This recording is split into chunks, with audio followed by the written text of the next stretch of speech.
கோபி, என்ன உம்முன் இருக்க? ஒன்றும் இல்லைப்பா. என்னன்னு சொல்லுப்பா. ஒன்றும் இல்லைப்பா. நீ ஒன்றும் இல்லைன்னா அதில் ஏதோ அர்த்தம் இருக்கு தெரியுமா? அது எனக்கு தெரியும்.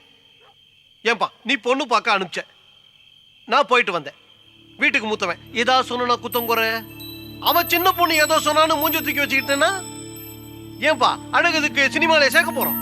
குணம் இருக்குல்ல, குடும்பத்துக்கு குணம் தானே முக்கியம். இதை போய் பெருசா எடுத்துக்கிட்டு. இது அது இல்லப்பா, இது வேற பிரச்சனை. பிரச்சனையா?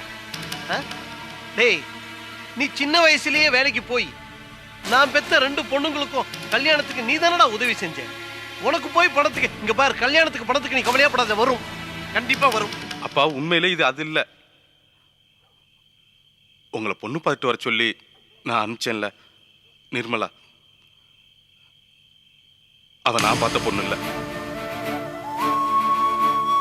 நிர்மலா மாணிக்கத்தோட தங்கச்சி. ஆனா நான் பார்த்த பொண்ணு மாணிக்கத்தோட ஒய்ஃப் சரோவோட தங்கச்சி. எப்படி இந்த தப்பு நடந்துச்சுன்னு தெரியலப்பா.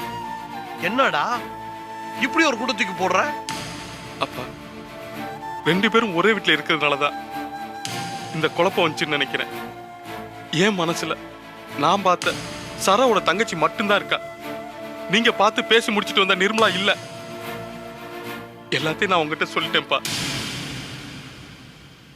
இத வெளியில சொன்னா ஓ மூஞ்சில மட்டும் இல்ல, என் மூஞ்சிலையும் காரி துப்புவாங்க. எவ்வளவு பெரிய தப்பு பண்ணிருக்க தெரியுமா? ஏன்னா தேவையில்லாம ஒரு பொண்ணோட மனசுல ஆசையை வளர்த்து விட்ட. ஏப்பா, பெண் பாவம் பொல்லாதுப்பா. அப்பா இதை நான் வேணும்னாப்பா செஞ்சேன். என்னை பத்தி தான் உங்களுக்கு தெரியுமேப்பா. எனக்கு தெரியும் உன்னை பத்தி நீ வேணும்னு செய்யலன்ட்டு. அந்த பொண்ணுக்கு தெரியுமா? அது என்ன நினைக்கும்? அங்க இருந்து வந்தா பொண்ணு பார்த்தா போயிட்டு பிடிக்கலன்னு சொல்றான்னு நினைச்சு வருத்தப்படுமா இல்லையா? எவ்வளவு வேதனை இருக்கும் அந்த பொண்ணுக்கு. நடந்த குழப்பத்துக்கெல்லாம் எனக்கு என்ன சொல்றதுன்னே தெரியல. சாரி தான்ப்பா சொல்ல முடியும். இந்த சாரி மன்னிப்பெல்லாம் அர்த்தம் இல்லாத பேச்சு. நான் ரொம்ப குழம்பி போயிருக்கேன்ப்பா. என்ன பண்றதுன்னே தெரியாத நிலைமையில இருக்கேன்.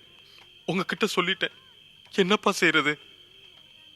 இப்ப கேளு. அப்பா உன் மேல போட்டோம்பா, என்னப்பா பண்றதுன்னு இப்ப கேளு. ஏண்டா இப்படி ஒரு முட்டாள்தனமான காரியம் செஞ்சுட்டு வந்திருக்கியே? இங்க பாரு, நம்ம வீட்டுல பொதுவா மத்தவங்க எல்லாம் ஒரு மாதிரி, நீ தெளிவானவன் நினைச்சிட்டு இருந்தேன். இப்போ அந்த பைத்தியக்காரங்களையெல்லாம் ரொம்ப நல்லவங்களாகிட்டியப்பா. டேய், நீ ஆம்பளை, அதனாலதான் உனக்கு இந்த பிரச்சனையோட முழு வீரியமும் புரியல.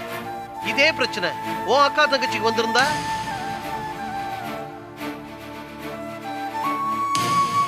கேட்டுப்ப, என்னன்னு புரியும் உனக்கு.